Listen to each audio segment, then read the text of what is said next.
Assalamualaikum warahmatullahi wabarakatuh. Mari ikuti zikir ini. Subhanallah,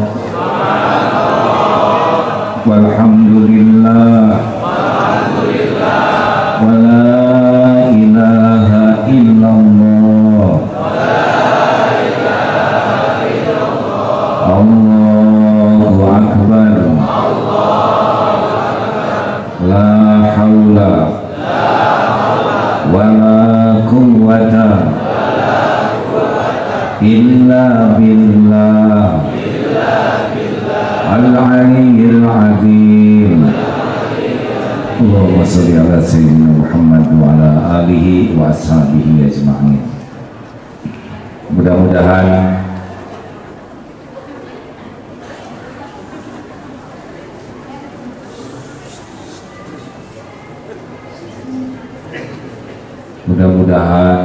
kita termasuk orang-orang yang bisa menyikapi persoalan apapun dengan sikap terbaik.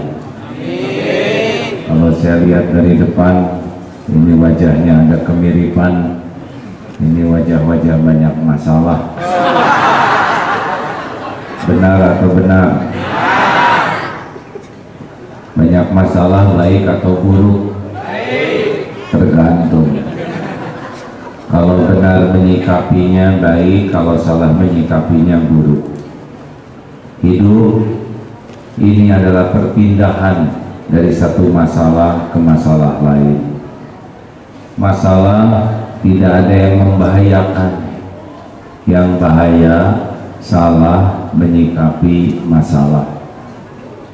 Orang tidak lulus ujian bukan karena soal. Orang tidak lulus ujian karena salah jawabannya. Betul? Jadi kalau kita menderita karena persoalan atau karena sikap terhadap persoalan? Jawab. Ini judulnya apa sih? Dengan silaturahim. Ya, cocok-cocokan saja ya. Saya mau membahas kiat menghadapi persoalan hidup. Karena kalau orang bisa menyikapi persoalan dengan baik, silaturahim dan kerja pun akan baik.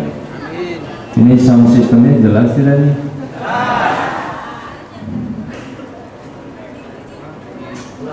Saya kurang bisa mendengar monitornya nih.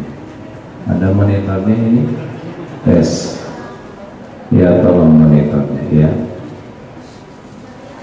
Jadi Rasulullah punya persoalan tidak? Sedikit atau banyak? Ringan atau berat? Sederhana atau rumit? Hasilnya hina atau mulia? Kalau benar menyikapi begitu. Yang sedang ceramah ini kira-kira banyak tidak persoalannya? Baru juga ketemu. Inilah salah satu masalah orang Indonesia, adalah kebanyakan mikirin masalah orang. Harusnya jawaban saudara tidak tahu, benar. Tapi karena kerajinan mikirin masalah orang, jadilah begitu. Satu, ceramahnya sederhana ya, tapi mudah-mudahan manfaat. Satu, siap menghadapi yang cocok dengan keinginan dan siap menghadapi yang tidak cocok dengan keinginan. Satu apa? Cocok.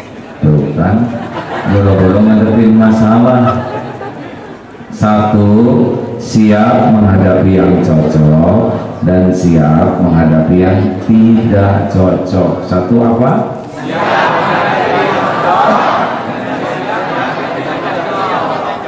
Sing kompak. Satu, siap menghadapi yang cocok dan siap menghadapi yang dengan keinginan. Itu resep pertama. Kenapa? Karena dalam hidup ini tidak akan selamanya cocok. dan tidak mungkin semua keinginan kita akan terjadi. Tidak mungkin, pasti ada yang tidak terjadi. Kenapa? Karena tabrakan dengan keinginan orang lain. Contoh, Bapak mau sehat? Jawab hadirin. Akhwat mau sehat? Orang se-Indonesia mau sehat? Sedunia mau sehat? Kalau semua terkabul sehat, apa yang terjadi? Adem sari tidak laku ya.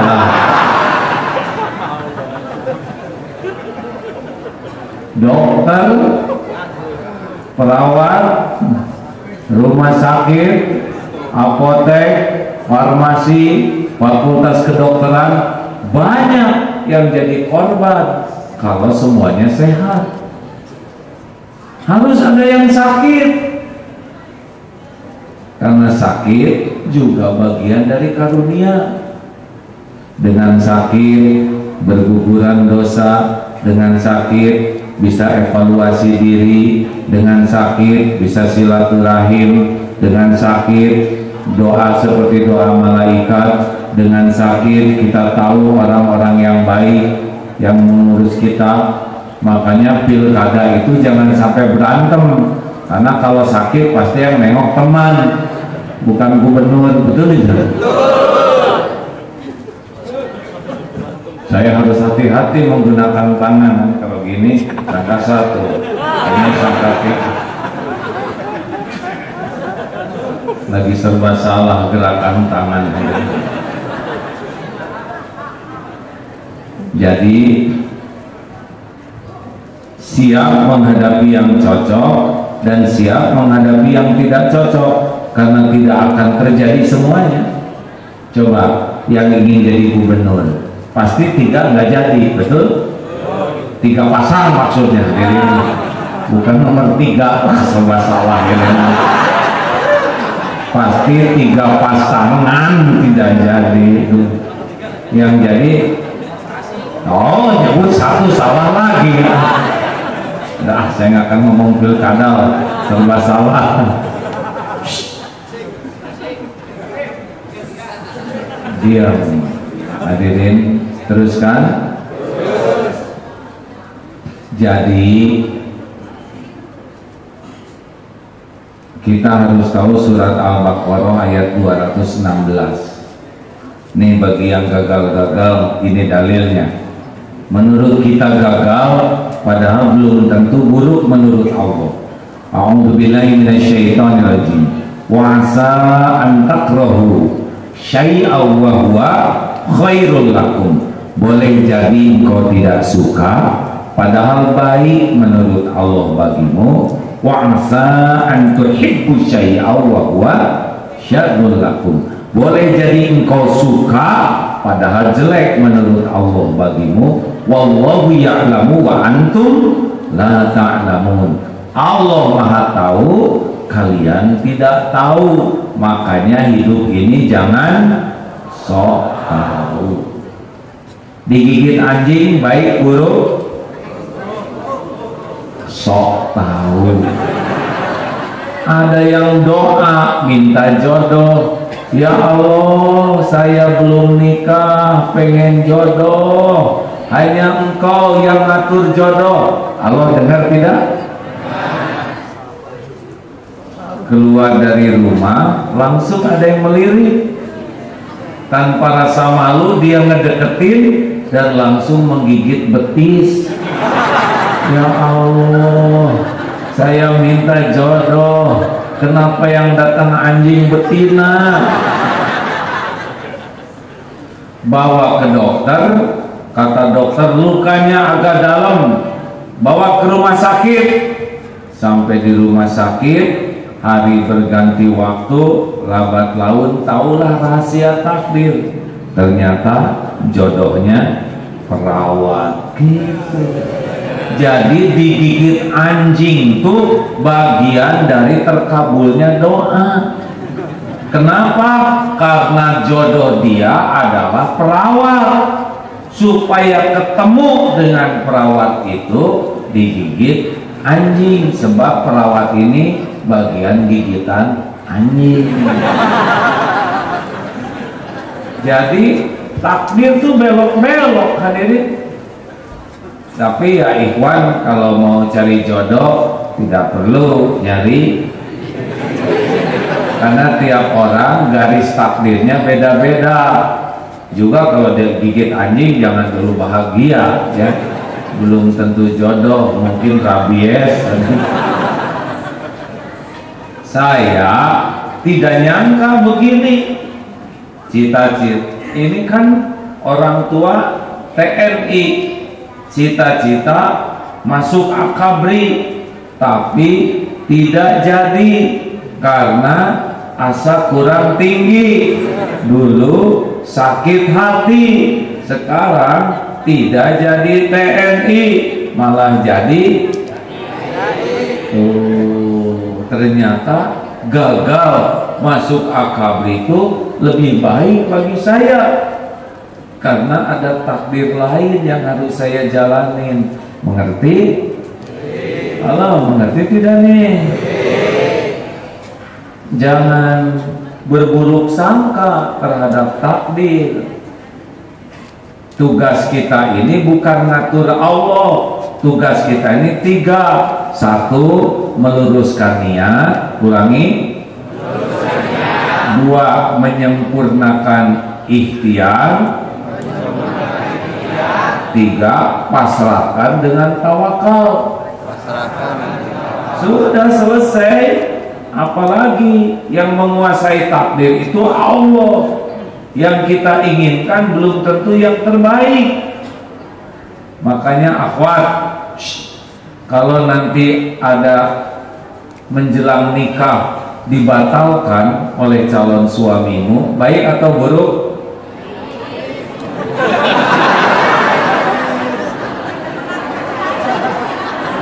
Lebih baik batal sebelum nikah daripada sudah nikah hari kedua dibatalin. Kan beda statusnya ya. Gak usah nyebut sama orang. Kalau yang kita inginkan terjadi belum tentu baik. Sudah 30 lebih kalau tidak salah kepala daerah yang jadi, dan sekarang ditangkap KPK karena tidak siap imannya. Benar?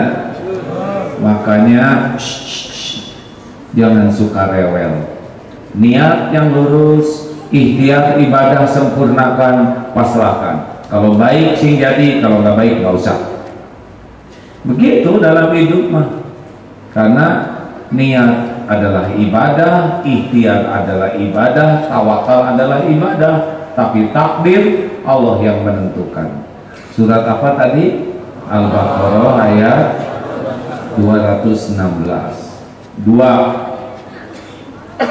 Kalau sudah terjadi harus ridho. Ulangi. Kalau sudah terjadi harus ridho. Yang mantap. Kalau sudah terjadi harus ridho. Sekali lagi. Kalau sudah terjadi harus ridho. Kalau belum terjadi siap. Kalau sudah ridho. Seperti lagi jalan genteng jatuh kena jidat. Bagaimana? Bagaimana?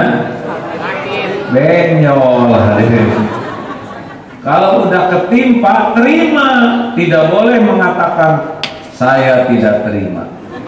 Saya tidak terima. Tidak mungkin tidak terima. Itu tanda terima sudah ada.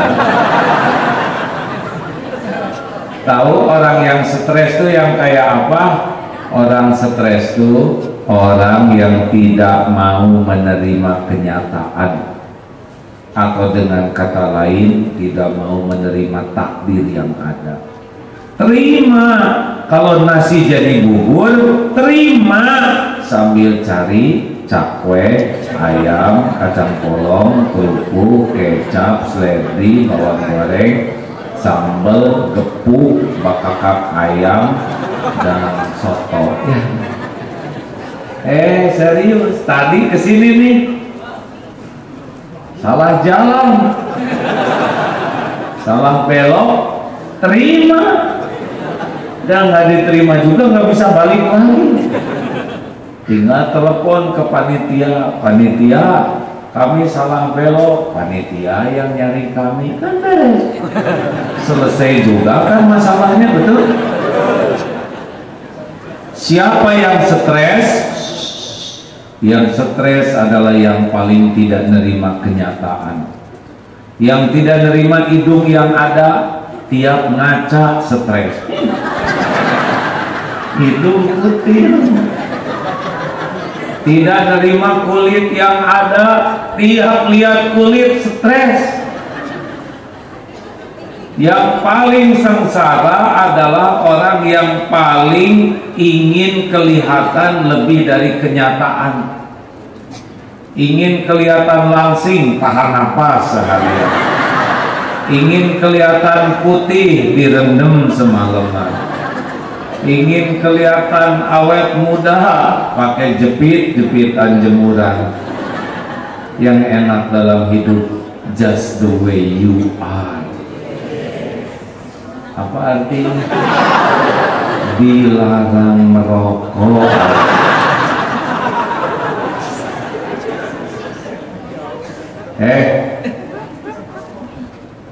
Terima kalau udah terjadi. Faman rodiya falahur ridho. Barang siapa yang menerima takdir yang ada, Allah ridho. Terima takdir itu bukan diam, terima dulu baru ikhtiar. Sakit gigi ridho sambil pergi ke dokter gigi. Sesampainya di dokter gigi ada tulisan, maaf dokter hari ini tidak praktek karena giginya sedang sakit. Bagaimana? Ridho lagi, benar. Jangan sampai mengatakan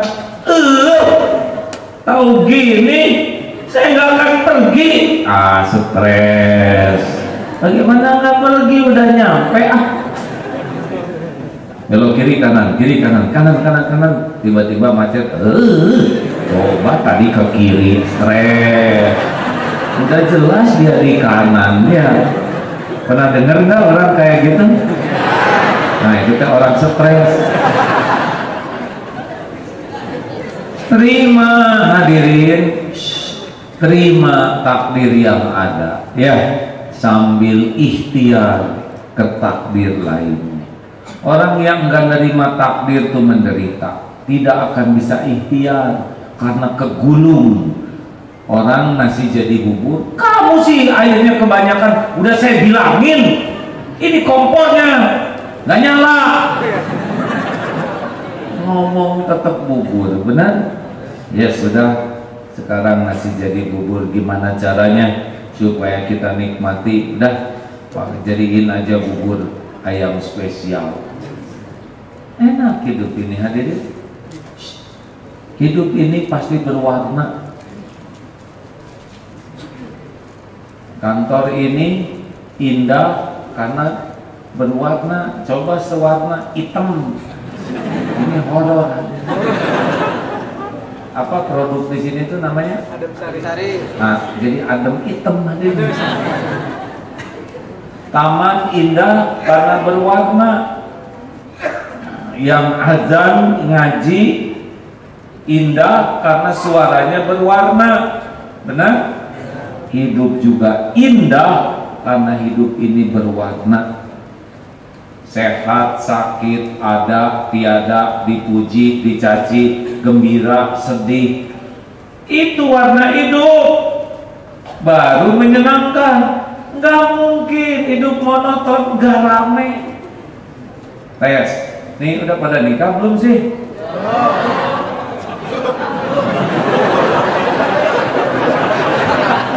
Curigakan dari wajahnya mas sudah pernah.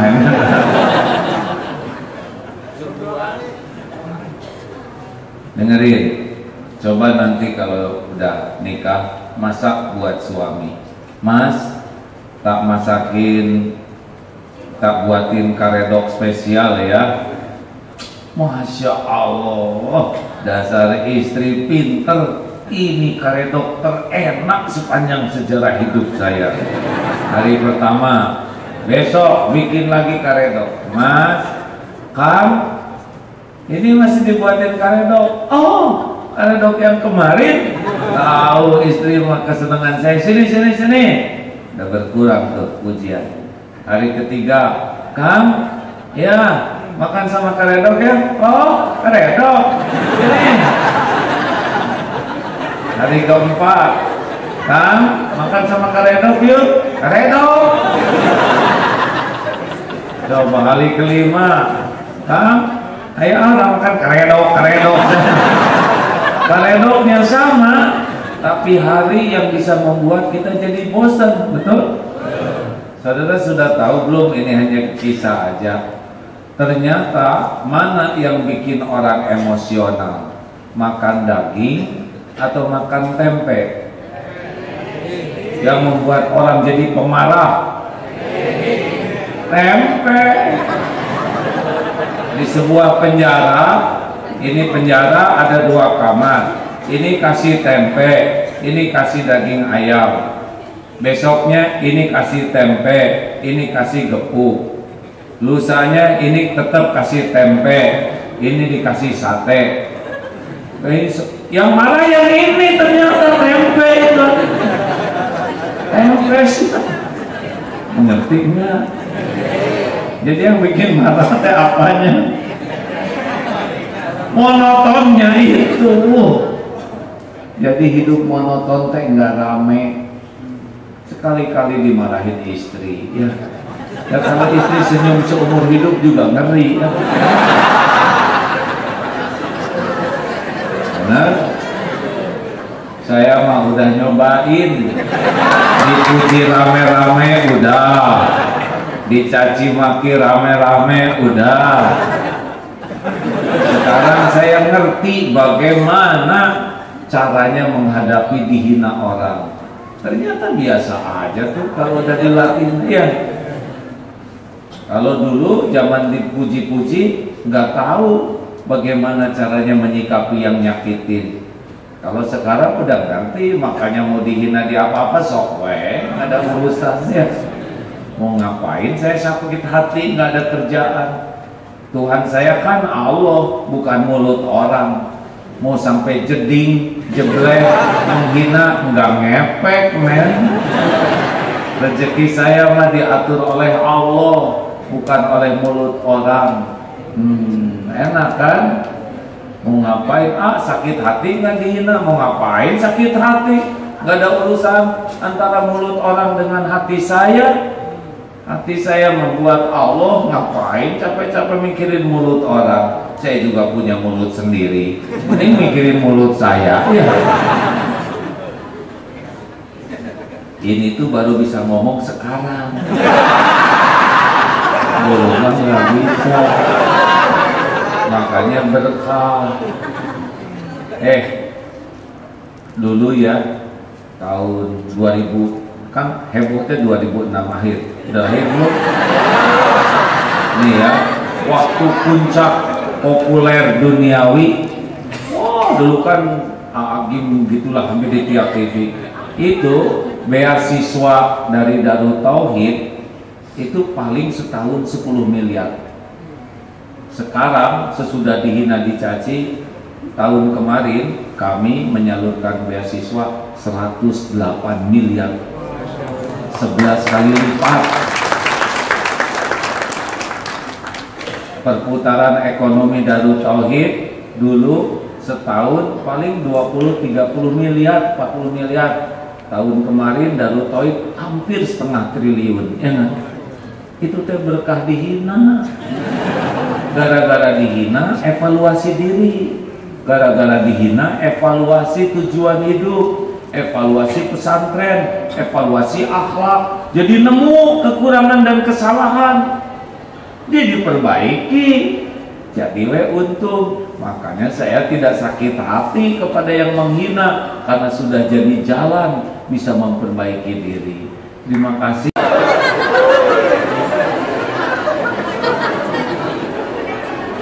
Lain kali jangan suka ikut campur ya.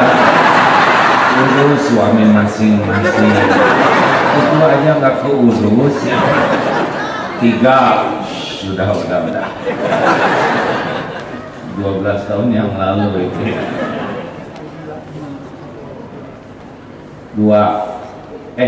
3 jangan mempersulit diri. Ulangi, jangan mempersulit diri. Sekali lagi, jangan mempersulit diri. Yang mantap, jangan mempersulit diri. 1 apa? Siap menghadapi yang cocok dan menghadapi yang tidak cocok. Kenapa? Karena tidak mungkin keinginan kita terjadi semua, dan boleh jadi yang kita inginkan itu tidak baik untuk kita. Betul? Tugas kita 3, meluruskan niat, menyempurnakan ikhtiar, dan pasrahkan ke Allah dengan tawakal. Kok diulang-ulang terus sih? Kalau diulang-ulang tanpa sadar, saudara bakal ingat. Pulang dari sini bisa ngomong ke istri, ke anak, ke temen, gitu. Jelas ya? 2, kalau sudah terjadi, ridho sambil ikhtiar. Ingat, sakit gigi, ridho sambil ke dokter.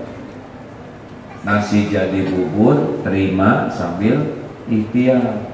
Nah, yang ketiga, jangan mempersulit diri. Yassiru wala tu'assir. Mudahkan, rileks. Hidup tuh jangan dipakai ribet ya. Lagi duduk ada yang kentut, tut.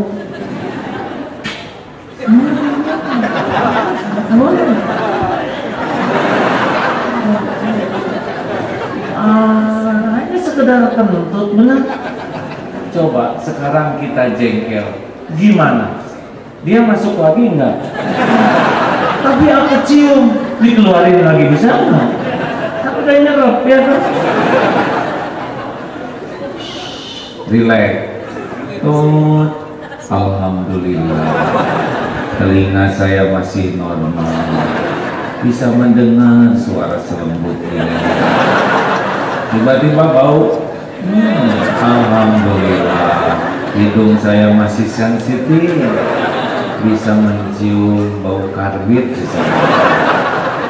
Teman saya ini pasti malu, teman saya pasti udah mati-matian nahan, tapi kadang tidak tertahankan. Saya jengkel juga tidak akan menyelesaikan masalah. Lebih baik saya jaga perasaannya. Tenang aja, nggak kedengaran kok. Jadi dia tenang ya. Dan marah juga nggak selesai masalahnya, betul? Nggak bisa dikembaliin. Serius. Ayo, kalau setiap masalah kecil jadi masalah besar, kapan bahagianya hidup ini? Naik motor, ban meletus. Innalillah wa inna ilaihi. Wah, ban meletus nih. Alhamdulillah, yang meletus cuma bannya aja, nggak sama tangkinya. Kenapa ya ban meletus? Karena ada rezeki tukang tambal ban di dompet saya, makanya takdirnya meletus. Semuanya ada waktunya. Oh iya ya, semuanya ada waktunya pindah. Rezeki itu ada waktunya pindah ya. Kalau rezeki tukang kacamata ada di dompet saya, ini keinjak, ketinggalan, patah, itu ciri-ciri udah waktu pindah tuh rezeki. Tapi gimana nih, ke kantor kan masih 2 kilometer lagi. Allah menginginkan kita olahraga. Jarang kita ngedorong-dorong motor tengah hari ini ya. Ayo, kamu yang dorong, saya naik. Semuanya dibuat sederhana. Serius tadi, saya emang nggak mau ribet hidup ini betulan. Kemarin kendaraan ketimpa pagar, ya udah, untung untung yang ketimpa cuma kendaraan, penumpangnya selamat semua. Tuh, berarti ini rezeki bengkel. Tapi kan mahal kayak gini. Udahlah, kalau mahal mah nggak usah diperbaiki. Pas telepon ke bengkel, oh ini harus diganti kapnya, ya udah sok ganti. Kata tukang bengkel kayak saya ingin khidmat ke ulama, nggak usah dibayar. Tuh coba. Kalau saya waktu kemarin ngenes kan rugi, udah mah gratis ya kan. Udahlah. Tapi saya sebel banget sama teman kerja saya. Dia tuh kerjanya dengki, sebel sama saya. Shh. Ini kita ya. Dengerin, ini rahasia. Jangan ngomong sama teman, ya. Sebab dia lagi di sini sekarang. Kalau ada orang yang sebel ke kita, kita harus syukur. Bukan kita yang sebel ke dia. Sebab orang yang iri kepada kita adalah orang yang ingat terus kepada kita siang dan malam. Hanya kita yang ada di pikiran hati. Kita udah tidur, dia nggak bisa tidur mikirin kita. Benar? Hanya kita nggak punya waktu nyari kekurangan diri, dia seluruh waktunya nyari-nyari kekurangan kita. Masya Allah. Besoknya dia akan bergibah, menjelek-jelekan kita. Berarti pahala dia dikasih ke kita, dosa kita diamput oleh dia. Kesetiaan apalagi yang kau lakukan darinya? Harusnya kita kirim bolu kepada dia sebagai penghargaan atas jerih payah dan penderitaan. Benar? Ini serius hadirin. Yang nelangsa itu kalau kita sebel sama teman. Lihat wajah dia, dia senyum, kita mual. Tahu-tahu dia naik motor baru, langsung naik tensi. Untung di sini kantornya nggak ada lift. Yang ada lift lebih menderita. Mau masuk lift ada dia, amit-amit terpaksa naik tangga lantai 8. Udah gempol di lantai 8 tuh. Mau ke toilet, ada dia, balik lagi cari selokan. Bila hati kian dengki, tak rela teman dapat rizki, tak pernah mau memuji, hanya bisa mencaci. Tapi bila hati bersyukur, kebaikan tak pernah kendur. Walau tidur tak pakai kasur, hati tetap merasa makmur. Masih ingat? Kalau balik semangat.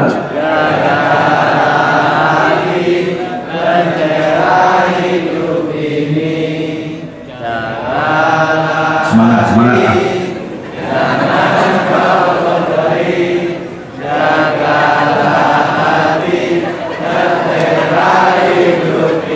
Salah, cahaya ilahi.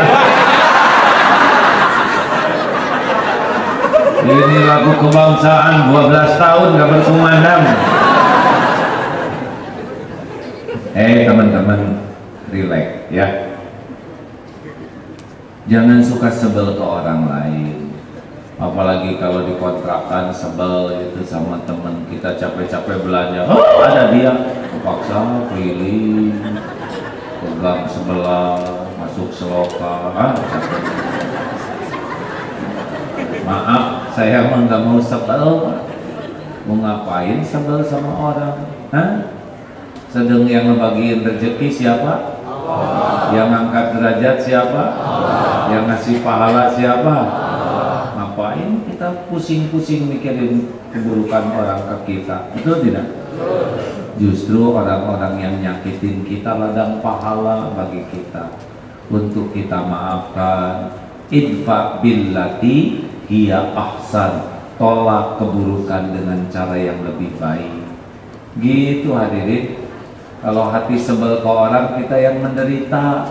Kalau kita sayang ke orang, kita bakal bahagia. Betul? Gitu kan? Jelas tidak nih? Takdir mah nggak akan ketukar.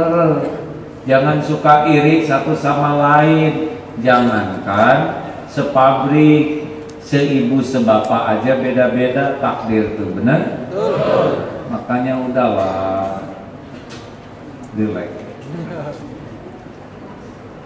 Setuju? Bukan menganggap remeh masalah, tapi proporsional. Kalau masalahnya kecil ya kecil, masalahnya sedang ya sedang, masalahnya besar ya hadapi dengan cara yang fokus. 4. Evaluasi diri. Ulangi. Evaluasi diri. Sekali lagi. Evaluasi diri. Yang mantap. Evaluasi diri. Dalilnya surat An-Nisa 79. A'udzubillahi minasyaitonirrajim. Ma asobaka min hasanatin wa minallah. Semua kebaikan yang datang padamu itu datangnya dari Allah. Wa ma asobaka min sayiatin wa min nafsik. Keburukan yang menimpa diundang oleh keperbuatan kita sendiri. Ini rahasianya nih. Jadi kalau ada persoalan jangan suka sibuk nyalahin orang lain. Evaluasi diri.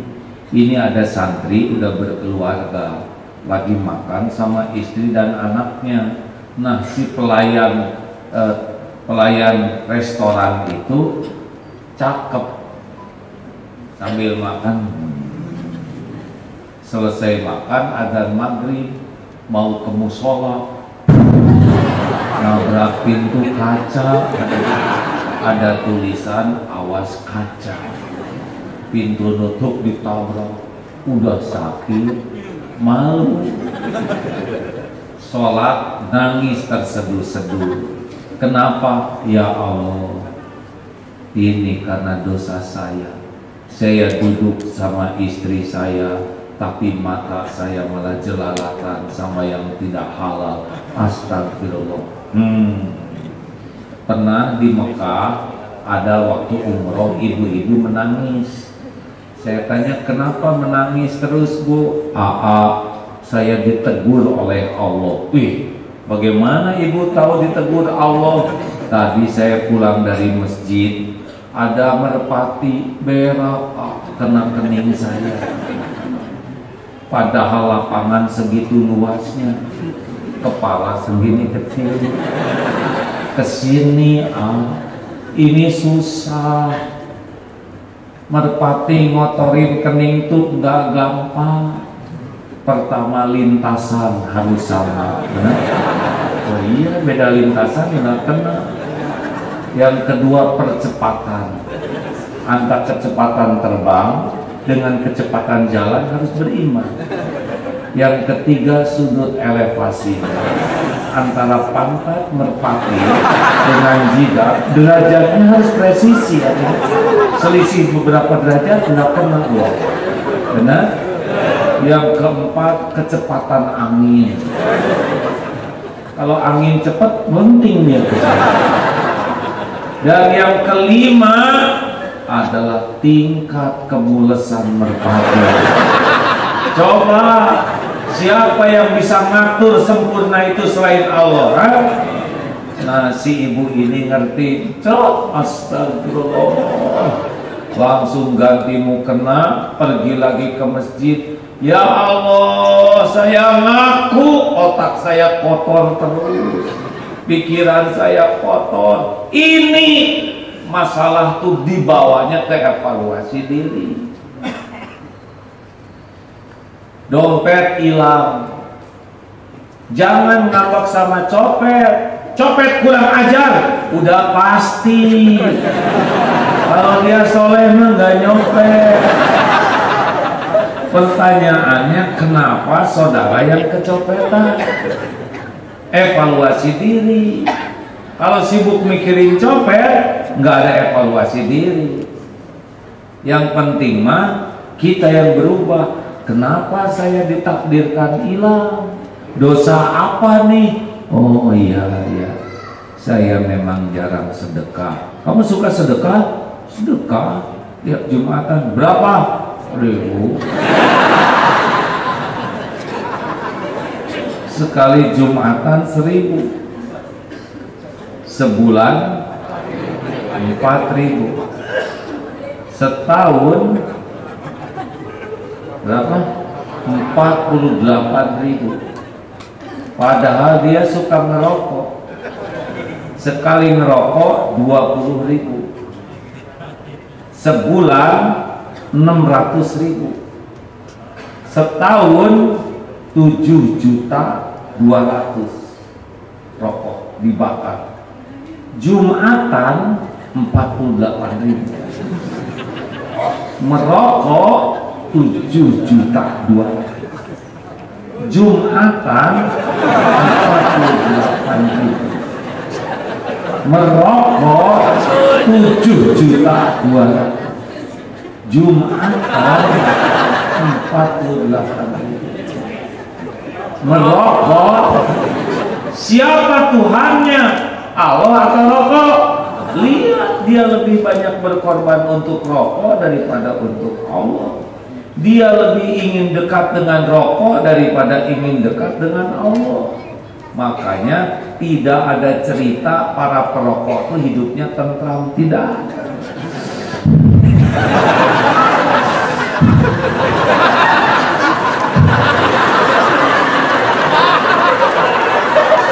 Benar nggak? Lihat, nggak ada perokok.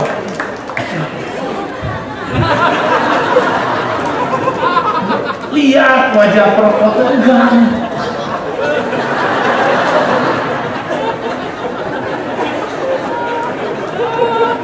Saya senang di sini tidak ada yang merokok.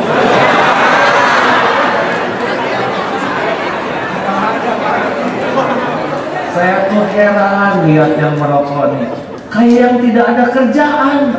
Setahun tiu, jongkok.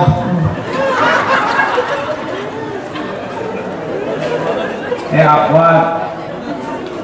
Boleh punya suami cakep, boleh punya suami kaya, bagus, tapi lihat dia merokok atau tidak. Kalau dia merokok, nasibnya sudah tertulis di bungkus rokok.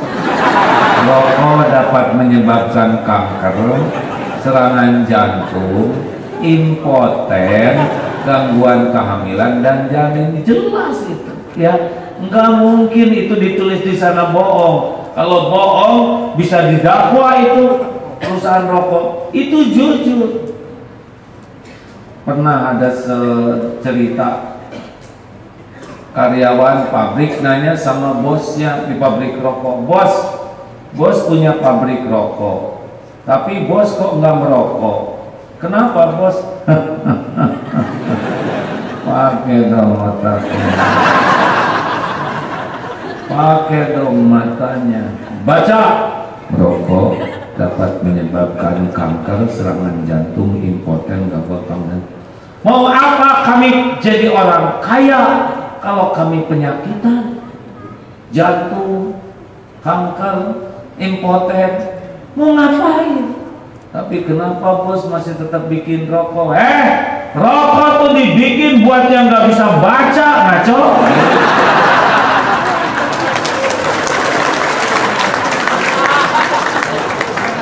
Yang bisa baca mah mikir, bener. Makanya saya senang di sini tidak ada yang merokok.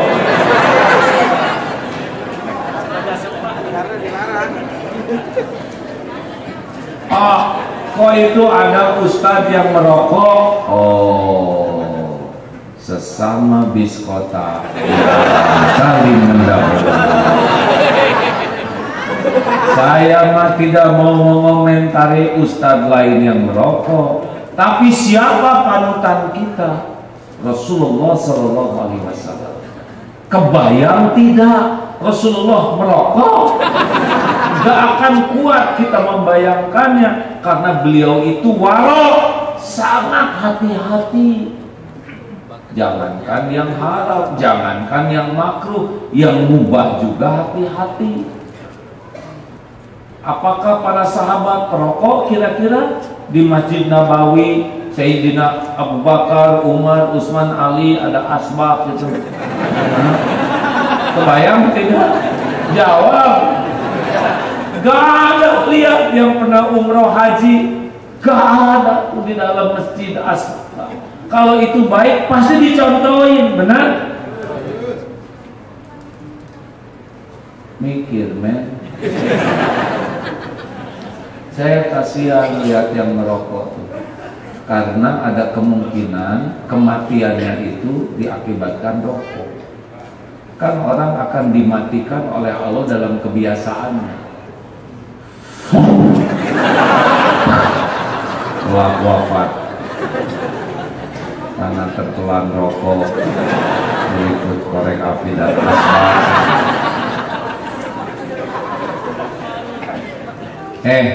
Hati-hati yang masih merokok, karena kalau kita merokok sembarangan, asapnya itu ngeracunin orang dan orang belum tentu ridho. Asap kemana-mana, yang asma kumat. Ya Allah, dia zolim. Saya asma kumat gara-gara dia ngerokok. Saya enggak ridho. Ya Allah, balas sing muntamer. Saya enggak nyuruh doa begini ya, tapi jangan heran saudara tiba-tiba jadi banyak kena musibah. Mungkin karena asap rokok saudara menzolimi orang. Bukankah orang yang teraniaya itu doanya mustajab? Saran saya, berhenti. Kalaupun sedang berusaha berhenti masih pengen merokok, bungkus itu kepala pakai kantong semen, sok telan sendiri itu asapnya ya. Mudah-mudahan cepet ya. Setuju tidak? Wah, mau tidak punya suami perokok? Gak bisa apa-apa, menang gaya dan cicilan aja. Yakinlah lelaki perokok mah gak akan bisa apa-apa lama-lama, beneran. Tapi kok itu iklan rokok sepertinya gagal naik tebing? Iya, karena dia nggak bisa apa-apa, jadinya naiknya ke tebing.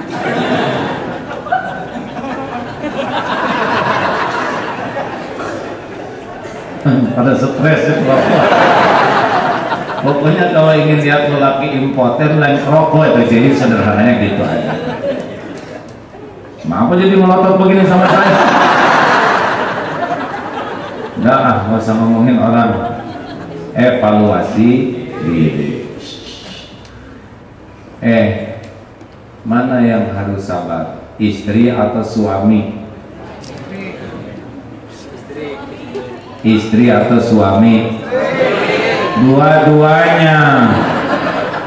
Mana yang harus lebih sabar? Istri atau suami? Suami. Karena kita lelaki.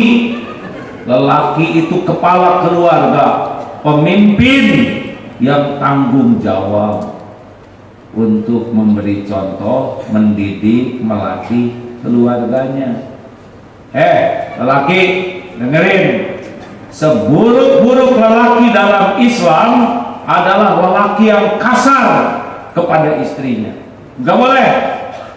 Walaupun istrinya menjengkelkan, tidak boleh kasar. Karena wanita dibuat dari tulang, benar ya, tulang rusuk. Kemarin ada yang nyebut tulang kering, salah. Ngaco. Ada juga yang nyebut tulang iga, itu mas soto. Jamaah ini kadang-kadang udah nggak tahu, sok tahu. Wanita itu dibuat dari tulang rusuk yang bengkok. Kalau dikerasin patah dia, kalau dibiarin dicontohin. Kita harus kasih contoh, didoain, doa merubah takdir, dan disolatin.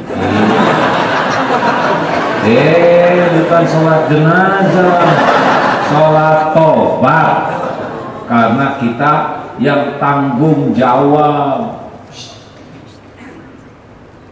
Jadi sama istri itu harus evaluasi diri. Kenapa?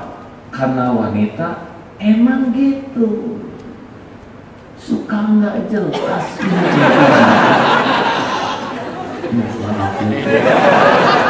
Coba saya mau nanya, Neng, Ma, kalau dikejar anjing mau bagaimana?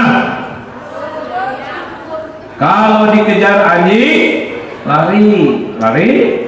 Kalau akhwat dengan anjing lari, cepetan mana? Nah, itulah dunia mereka. Jadi di mana-mana, Bu, ya, kalau ibu dikejar anjing bagaimana? Lari, bulat. Kalau ibu dan anjing lari, cepetan mana? Anjing. Baru mikir. Ngomong dulu, baru mikir. Udah mikir bingung, ketawa sendiri, tapi tidak minta maaf. Itu saya minta maaf. Enggak semuanya sih, ya. Ada sebagian besar.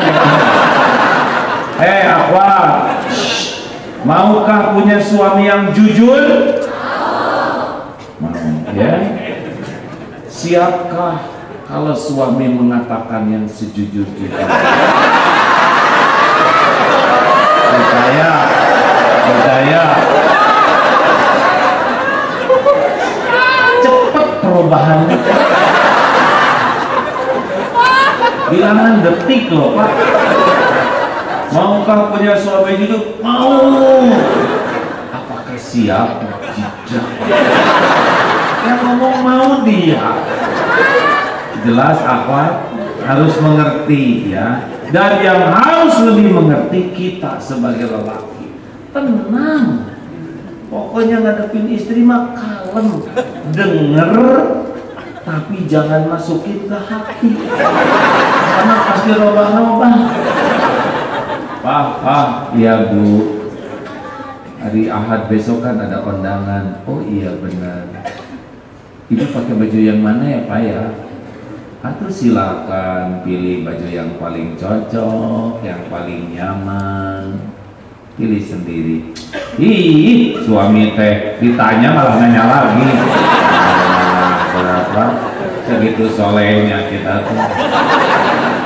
Pilihin atuh Pak, yang merah atau yang biru?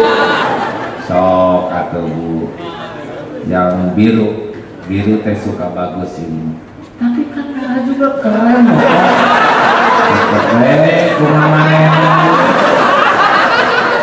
tahu pas sudah takar kembang keluar teh hijau Pak. Kita bilang biarin. Apalagi kemarin menjelang buka, Pak mau buka apa, makanan apa nanti Pak buat buka? Udahlah Bu, nggak usah repot-repot, apa yang ada aja. Istrimu berbakti dipersulit gimana sih? Yang sok atuh, bikinlah opor ayam. Ayam tuh mahal. Aku yang gampang lah karedo, kota kan mentret. Aduh Bu, bisa batal sekarang juga. Udah itulah yang gampang aja ke warteg, atuh yang gampang, udah banyak pilihan, murah, sok ke warteg. Oh, berarti masakan mama nggak enak ya? Nggak punya pilihan selain sholat, tobat, ampun.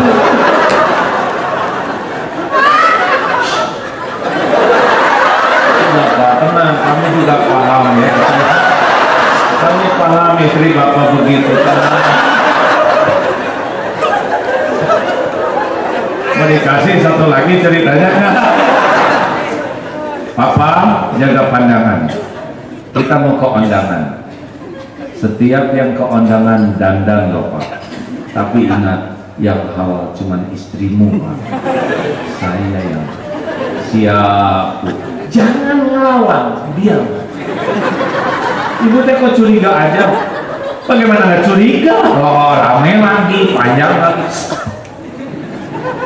Insya Allah, gitu tekniknya. Sampai di undangan, apa Bu ngikutin terus? Apa sih Bu? Kenapa lihat perempuan itu terus? Hah? Atau nggak sengaja lah Bu?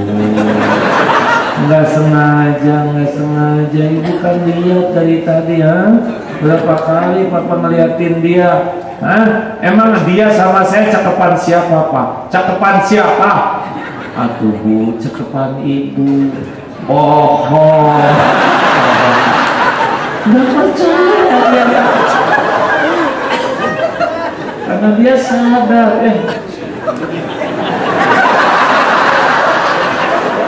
jujur Pak, jujur. Kalau jujur sih cakepan dia. Coba bisa di smackdown. Makanya sudahlah, kalau jadi lelaki mau banyak istighfar. Astagfirullah ya Allah. Ini teh gara-gara saya di kantor mata jelalatan, di rumah ditonyok kayak gini, pakai omongan gitu Pak. Para ulama tuh suka berkatakan begini, pokoknya kalau di rumah bermasalah dengan istri, anak-anak, itu pasti dosa kita di luar ke bawah ke sana. Dan banyak tobat ya. Ini tenang-tenang aja sih wajahnya. Saya wajah nggak punya dosa, coba acungkan tangan yang tidak punya dosa. Nah, ada yang sedikit dosanya cung. Nah, ada yang sedang. Tetap ada yang ngacung. Bapak ngacung? Oh batuk ya.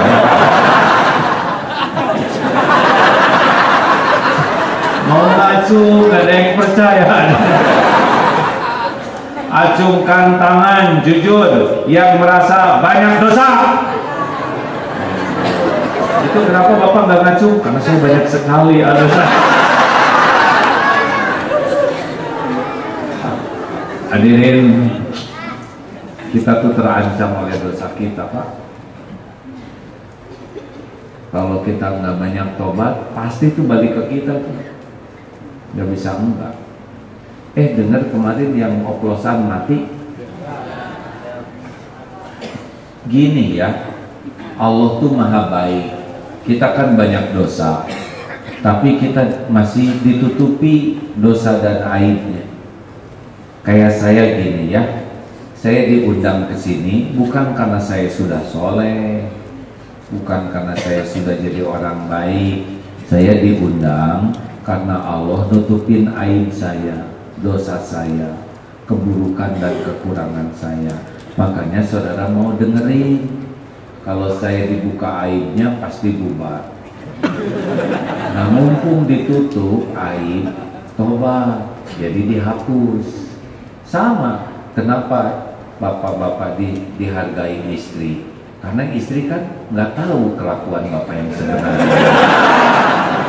Ya, ini serius. Nah, Allah tuh nutupin aib. Tapi kalau kita berulang-ulang dosa lagi, maksiat, pilihannya dua. Kalau dia ada umur, dibuka aibnya, atau dimatiin dalam keadaan maksiat, suul kopi. Pernah dengar? Itu jadi yang mabok tuh pasti sering dia mabok. Ibunya udah nasehatin, Ustadz, temennya enggak mabok, mati, dimatiin. Pernah dengar ada yang mati sedang berzina? Nah itu pasti dia zinanya udah sering tuh.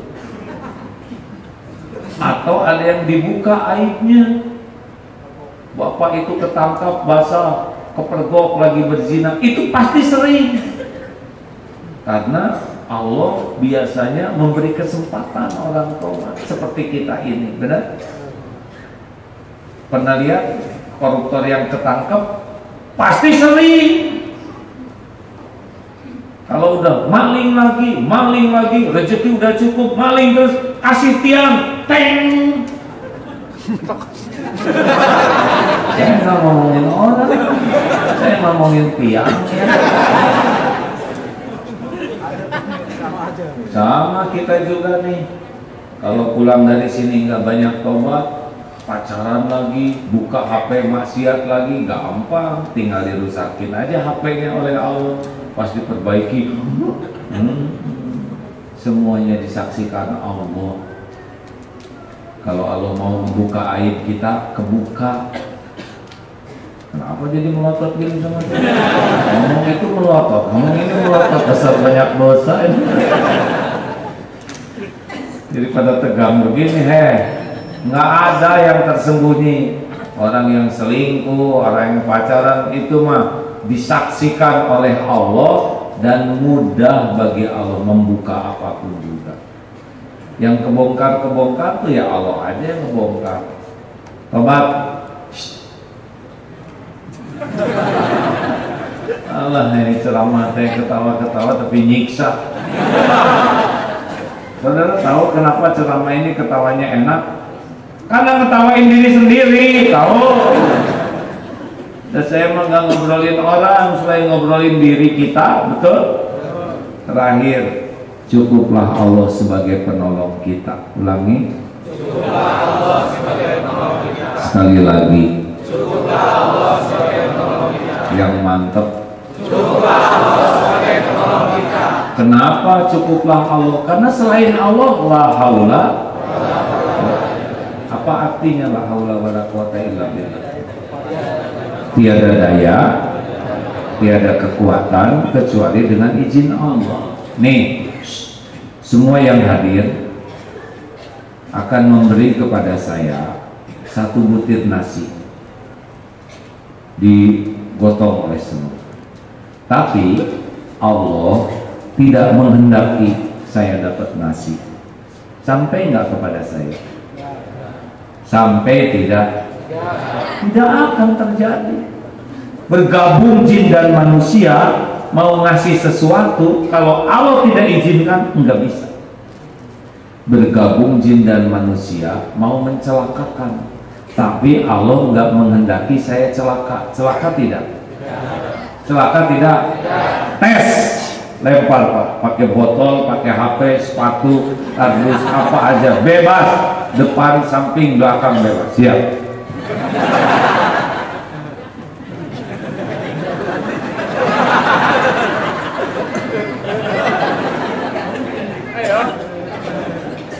Allah nggak menghendaki ya. Kalau Allah nggak menghendaki, cukup hati saudara aja dibalikin semuanya, nggak ada yang mau berbuat. Kan hati dibulak-baliknya oleh Allah. Ada tadi juga sudah mulai megang botol. Tapi kan terlintas di hati, kualat. Makanya baca surat Yunus 107. A'udzubillahi minasyaitonirrajim. Wa iyam saskallahu bidurrin fala kashifa lahu illahu. Dan sekiranya Allah menimpakan kemudaratan bagimu, bencana, kepahitan, tidak ada yang bisa menghilangkannya illahu selain Allah sendiri. Wa yuridka bi khairin, dan jika Allah menghendaki kebaikan kepadamu, fala radda li fadli, tidak ada yang bisa menolaknya. Yusibu bihi may yasha'u min ibadi wa huwal ghafurur rahim. Allah berikan kepada hamba yang dikehendakinya, dan Allah Maha Pengampun lagi Maha Penyayang. Kalau Allah bikin kita sakit, nggak ada yang nyembuhin tuh selain Allah. Kalau Allah menyembuhin lewat dokter, ketemu dengan dokter. Kalau Allah mau nyembuhin kita dengan obat, ketemu dengan obat. Kalau Allah mau nyembuhin dengan Adam Sari, jadi perusahaan ini kan? Iya, Adam Sari kan terjadi karena ada yang sariawan, ya kan? Enak, tapi ini perusahaannya. Suatu saat saya diundang ke perusahaan kloset, ya kan? Ya penting sekali kan ada yang setor ya. Kita kalau sakit yang nyembuhin, gelisah yang menenangkan, belum punya jodoh yang menjodohkan, pokoknya cuma satu yang bisa menyelesaikan urusan, pertolongan Allah. Kalau Allah takdirkan jodoh, pasti jodoh. Kamu jodoh dengan si fulan nikah, pasti nikah. Nggak bisa enggak, apa yang Allah kehendaki nggak ada yang bisa ngalangin. Termasuk pilkada ini, ya. Yang bakal jadi mah jadi, Allah yang menentukan, ya. Tenang hadirin, awas, jangan ngacungkan tangan, ya.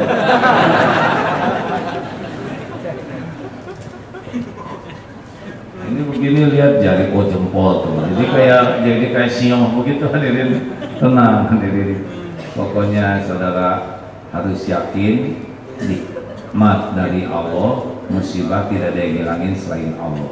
Mau dikasih tahu amalannya enggak? Selain banyak istighfar, mau tahu enggak? Seperti prediksi saudara, saya kan banyak masalah ya. Banyak Pak, santri ribuan kayak gitu, makan kan gratis, sekolah, tempat tinggal, membangun tidak bisa dihentikan. Kayak kemarin renovasi masjid, renov yang di Bandung itu kan anggarannya 17,5 miliar. Bikin yang paling bagus, kata Pak. Jamaah kita kebanyakan mahasiswa, kenceleng paling 2.000. Kapan jadinya 17,5 miliar? Salah, yang membangun masjid itu Allah, bukan para mahasiswa dan santri. Bikin yang terbaik, alhamdulillah, dan yang terkumpul 32 miliar Pak. Banyak lebihnya bisa membangun di tempat lain, karena Allah yang jadi sandarannya. Dan tidak ada minta sumbangan, tidak ada cerita dari tauhid meminta-minta, tidak ada, tidak mau. Paling juga kami memberi kesempatan. Iya dong, memberi tahu ya. Nih ada masjid yang mau dibangun, siapa yang mau pahala kami beritahu, kami beri kesempatan. Tidak mau, tidak apa-apa. Kan gitu,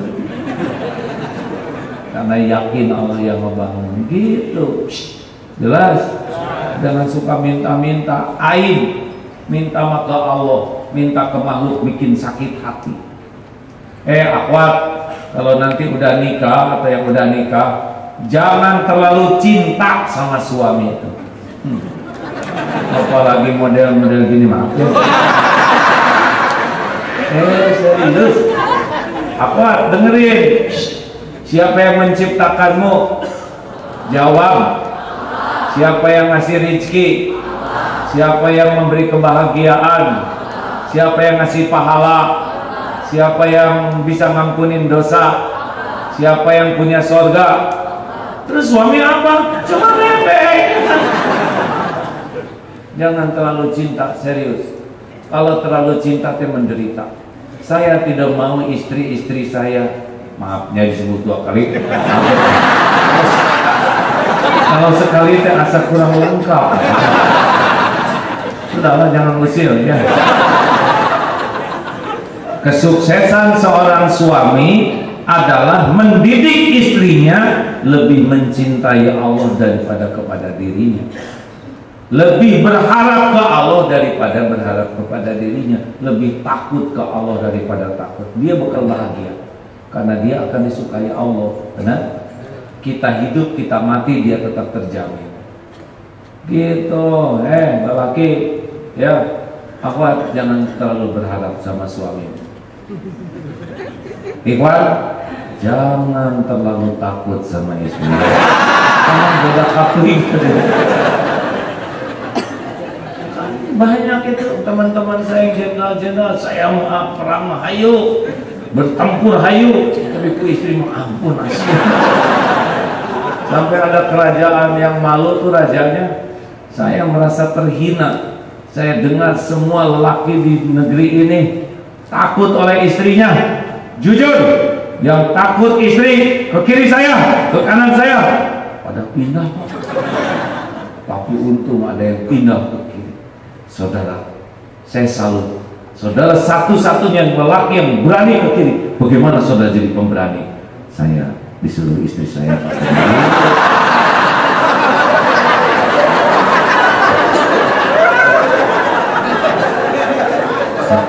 Ketawa sambil iya ya. Hadirin, harap dan takut ke Allah ya. Mau tahu rahasianya pertolongan Allah? Wasta'inu bis-sabri was-shalah. Pokoknya kalau kita mah pengen urusannya beres mah sederhana, perbaiki sholat. Makanya tadi pas habis sholat masih ada kesempatan sholat sunnah.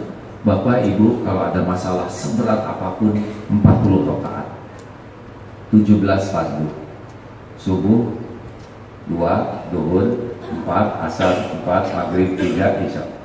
Syaratnya TBM, tepat waktu, berjamaah di masjid atau di mushola. Itu pokoknya mah kalau ingin lihat lelaki Islam, lihat waktu Jumatan. Ingin lihat lelaki beriman, lihat waktu sholat subuh di masjid enggak. Ingin lihat lelaki solehah, lihat sholatnya di rumah pasti yang rasa.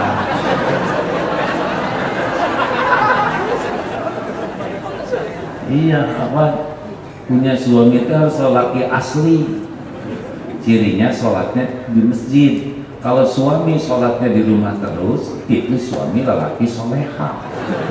Suruh pakai mukena atau sarungnya pakai renda. Lelaki, kamu ini jogging 5 km kuat, ke masjid 50 meter nggak kuat, nunggu digotong ya?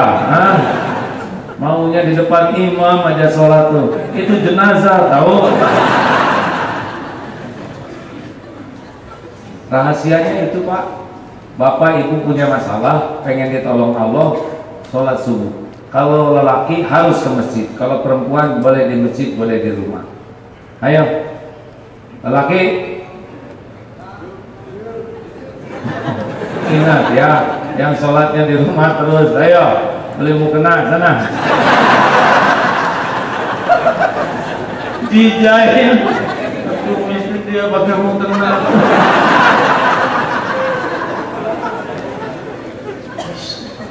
Tambah 10. Oh, tepat waktu.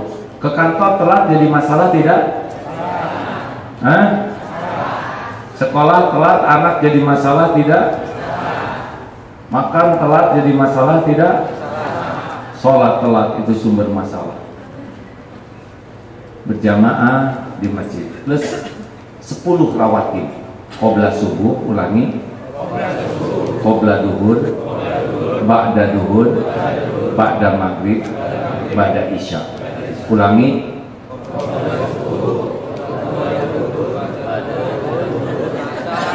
Jangan ngarang hadirin. Qobla subuh, ba'da subuh. Tidak ada sholat pada subuh. Qobla subuh, qobla duhur, ba'da duhur, ba'da maghrib, ba'da isya. Jangan tinggalkan 10 ini. Duhur boleh ditambah 2 jadi 4 boleh. Tapi 10 ini jangan tinggalkan. Plus tahajud kalau bisa 11 rakaat. 11.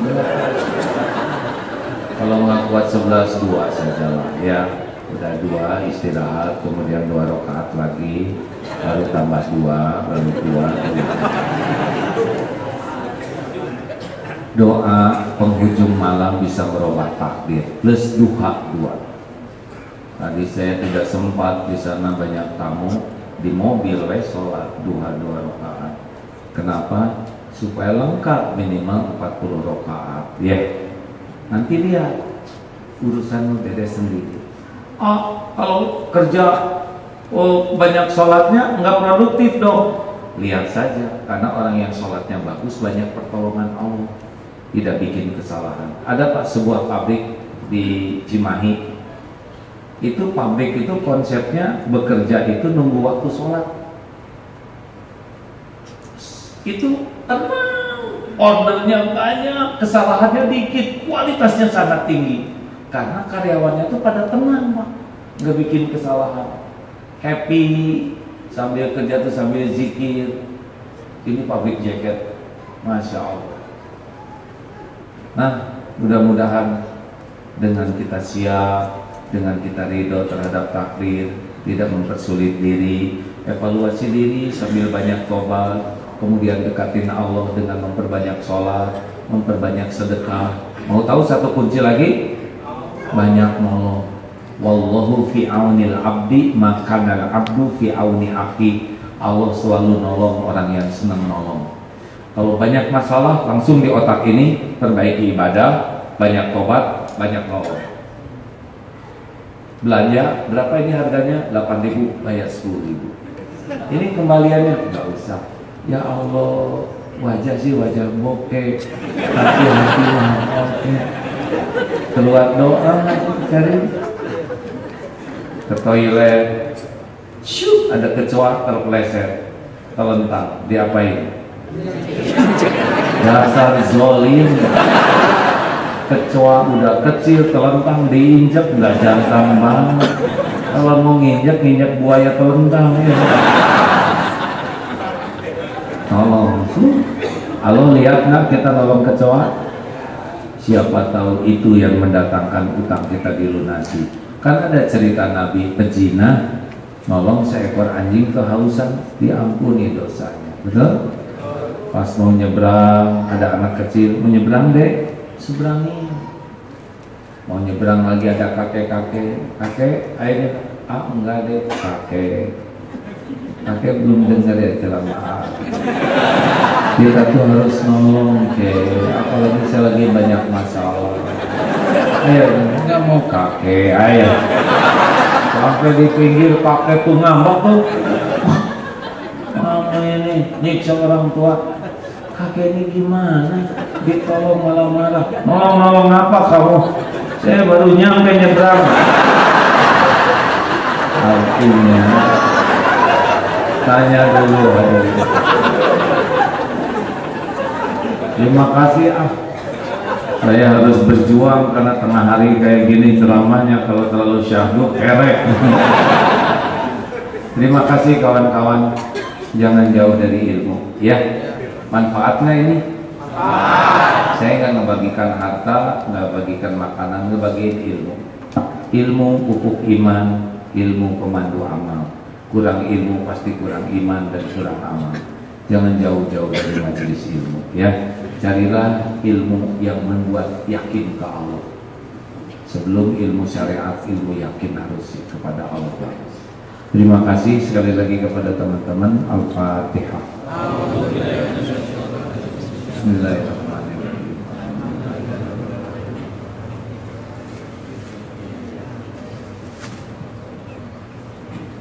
Allahumma salli ala Sayyidina Muhammadin wa ala alihi wa ashabihi ajma'in. Alhamdulillah ya Allah ya Hayyu ya Qayyum bi rahmatika nastaghits. Ya Allah, berkahi majlis ini ya Allah. Ampuni semua sehitam apapun kehidupan yang pernah kami lalui. Ya Allah, ampuni dosa yang tidak sengaja, ampuni maksiat yang sengaja ya Allah. Ampuni dosa yang berulang-ulang. Kuatkan iman kami ya Allah, agar kami bisa menjauhi maksiat, bisa menjauhi dosa. Lindungi kami dari silau duniawi yang menggelincirkan. Kuatkan iman kami agar tidak diperbudak oleh nafsu, tidak diperdaya oleh syahwat, tidak diperbudak oleh amanah. Indahkan akhlak kami ya Allah. Jadikan kami anak yang berbakti kepada ibu bapak. Jadikan kami orang tua yang jadi tauladan bagi keluarga. Ya Allah, jadikan kami jadi hamba-Mu yang istiqomah. Ya Rabb, berikan kesembuhan jamaah yang sakit, berikan kecukupan yang sedang kekurangan, berikan pendamping terbaik ya Allah yang merindukan. Karuniakan rumah tangga sakinah, kehidupan yang penuh barokah. Istiqomahkan kami ya Allah, jauhkan tempat bekerja kami ini dari bala, fitnah, musibah. Jadikan menjadi ladang amal soleh kami, ladang rezeki yang halal barokah, ladang ibadah kami. Rabbana atina fid dunya hasanah wa fil akhirati hasanah wa qina adzabannar. Amin. Pilkada jangan sampai merusak akidah, pilkada jangan sampai merusak akhlakul karimah, pilkada jangan sampai merusak ukhuwah. Mudah-mudahan jadi amal soleh. Assalamualaikum warahmatullahi wabarakatuh. Baik, terima kasih kepada